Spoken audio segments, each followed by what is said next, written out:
सरकार द्वारा जबरन कब्जा करने के लिए किसानों भूख हड़ताल पे समझे तरफ देश कोरोना से त्राहिमाम है, दूसरे तरफ बिहार सरकार जो है सो हम लोगों को अंग्रेजों ने जमीन ये देख गया।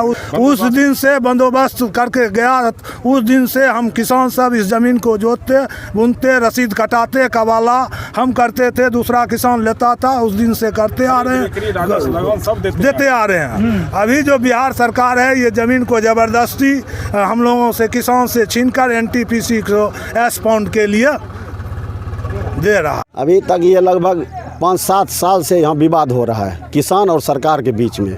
हम लोग 150-200 साल से हम लोग के बाप दादा इस ज़मीन को जोत रहे हैं, उससे हम लोग जीवन यापन कर रहे हैं, इसका रसीद कट रहा है हमसे अगले किसान, उससे वो लगभग 50 बार हम लगान देके और किसानों का ये कवाला हो चुका है। लेकिन ये 10 बरस से लगभग बिहार सरकार का कहना है जो हम विकास करेंगे, और ये गैरमजरूआ ज़मीन है।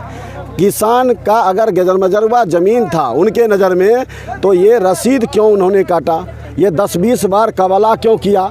दूसरा, यहाँ एनटीपीसी का जो बनने के लिए यहाँ जो आया है ये प्रोजेक्ट, उससे पहले हमारे बिहार सरकार को ये सोचना चाहिए जो थर्मल के जस्ट बगल में वहाँ पे सैकड़ों नहीं हज़ारों एकड़ ज़मीन बंजर पड़ा हुआ है थर्मल के कारण, वो स्वेच्छा से देने के लिए तैयार है एक्सपाउंड के लिए।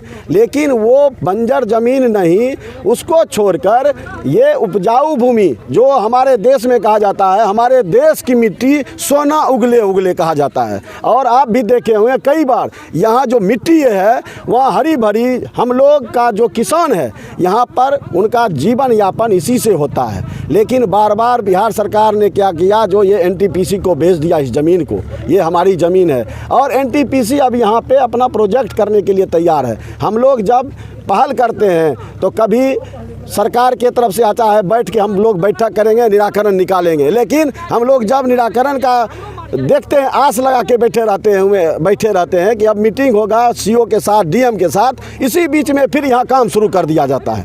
ये इस बात को लगातार इधर भी बेगूसराय नगर विधायक अमिताभ भूषण दीदी विधानसभा में भी इस क्वेश्चन को उठाए तो जो ये ज़मीन है इसका पहले आप लोग हल निकालिए। ये हम लोग का पहले सरकार कहे कि ये ज़मीन आपकी है, तब तो फिर हम लोग का सेटलमेंट होगा, मुआवजा लें या नहीं लें मुआवजा। पहले वो ज़मीन ये कह रहा है कि ये गैरमजरूआ ज़मीन है, ऐसा किसान कभी होने नहीं देगा, क्योंकि इसी से हमारे किसान नहीं पूरे 10-20 गांव का जो किसान है उस सबका रोजी रोटी चलता है। बेटी की शादी होती है, श्राद्ध होता है, बच्चे पढ़ते हैं इसी ज़मीन से। अगर ये ज़मीन एनटीपीसी या सरकार लेती है तो यहाँ के 10-20 गाँव के किसान आत्महत्या करने के लिए तैयार है। और बैठक कई बार हुई है, हमारे माननीय गिरिराज सिंह जी भी इस काम को एक पिछली बार बैठक को करके इसको स्टे करवाए थे।